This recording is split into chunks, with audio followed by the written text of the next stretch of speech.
প্রিয় ডোমারবাসী সহ দেশবাসী, যারা দূর দূরান্ত থেকে বিভিন্ন জায়গায় আপনারা ঈদের জন্য বের হয়েছেন, হয়তো আপনার শহর এলাকায় খুব ভালোভাবে আপনারা আসতে পারতেছেন, কিন্তু আমাদের লোকাল জেলে গ্রাম এলাকায় দেখা যাচ্ছে হাইওয়েগুলার অধিকাংশ হাইওয়েগুলা বিভিন্ন মানুষজন হয়তো বা এখানে নিচু জমি কিংবা ধান শুকানোর জায়গায় নাই। আমরা হাইওয়েতে কি করতেছি, ভুট্টা, ধান কিংবা জমির খড়গুলো আমরা শুকাচ্ছি। এতে করে কি হচ্ছে, যে সকল ভাইগুলা হয়তো বা টিকিট পাইনি মোটরসাইকেলে আসতেছে, আমরা রাতে কিংবা দিনের বেলা দেখতে পাচ্তেছি না, অথবা সাইড করতে যাচ্ছি, ভুট্টার উপর ওরা আসা মাত্রই আমাদের গাড়িটা স্লিপ করছে। সেক্ষেত্রে কি হচ্ছে, প্রাণহানি সহ ভয়াবহ দুর্ঘটনার শিকার হচ্ছে।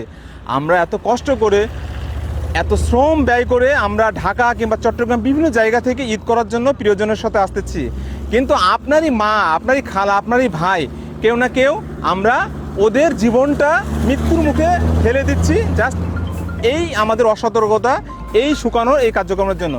তা আপনাদের প্রতি অনুরোধ, করজোড়ে অনুরোধ করতেছি, এই বিপদ থেকে আমাদের সকল ভাইদেরকে আপনারা রক্ষা করুন। আপনাদের একটু সতর্কতায় শত শত প্রাণ বেঁচে দিতে পারে, আপনাদের একটু সতর্কতার জন্য। ধন্যবাদ সবাইকে। বিসমিল্লাহির রহমানির রহিম।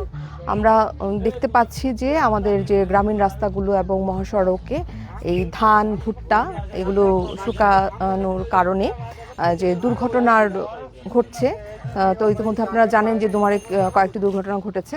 তো আমরা মাইকিংয়ের ব্যবস্থা করেছি, মানুষকে সতর্ক করছি। এছাড়াও আমরা ওসি সাহেব সহ আইনশৃঙ্খলা বাহিনী সহ আমরা ওদেরকে সতর্ক করার জন্য অভিযানে বের হয়েছে। আমরা যেখানে রাস্তায় দেখতে পাচ্ছি এরকমভাবে ভুট্টা, ধান শুকাচ্ছে, তাদেরকে বলছি এগুলো সরিয়ে নেওয়ার জন্য। আজকে আমরা তাদেরকে সতর্ক করছি, কিন্তু ভবিষ্যতে যদি এরকম অবস্থা চলতে থাকে তাহলে আসলে আমরা আইনানুগ ব্যবস্থা নিব। তো আমি সকলকে বলতে চাই, এই যে ডোমারবাসীকে বলতে চাই, যারা আপনারা এই ধান শুকাচ্ছেন, সকলের উদ্দেশ্যে বলতে চাই যে আসলে আপনাদের এই কাজের কারণে দুর্ঘটনা ঘটছে, মানুষের প্রাণ হারাচ্ছে। তা এটা অনাকাঙ্ক্ষিত, আমরা কেউই চাই না যে একটা প্রাণ ঝরে যাক। তো আমি সর্বস্তরের মানুষকে সতর্ক থাকার জন্য বলছি, আপনাদের এ ধরনের কর্মকাণ্ড যেন আর না ঘটে, আর ভবিষ্যতে ঘটলে তখন আইনানুগ ব্যবস্থা নিব। ধন্যবাদ।